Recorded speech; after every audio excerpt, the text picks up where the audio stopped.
مصر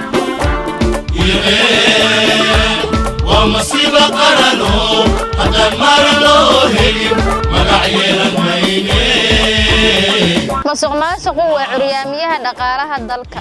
musuqmaasuqu waa seetayaha iyo qabiraha horumar ay bulsho higsanayso. musuqmaasuqu waa dib-u-dhigaha horumarka bulshada iyo guud ahaan dalka. musuqmaasuqu ma boohinada kanaahda hantida bulshada yeelata. musuqmaasuqu waa ku takrifalka hantida dadweynaha. musuqmaasuqu waa eexda iyo kala jeclaysiga bulsho siman. musuqmaasuqu waa ku xadgudubka shuruucda dalka.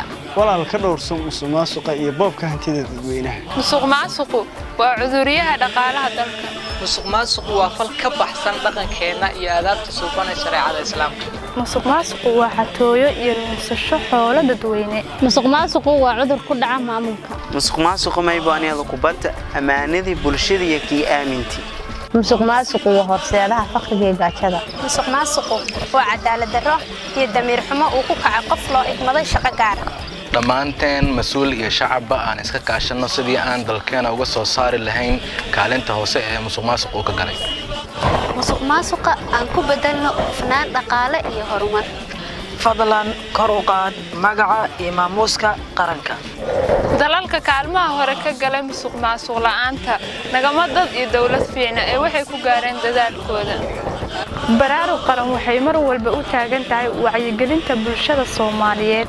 baraarug qaran erayga musuq mayba ka fasiraase sidatan mas'uul u qastay seetaynta ummadda quwadeeda dhaqaale.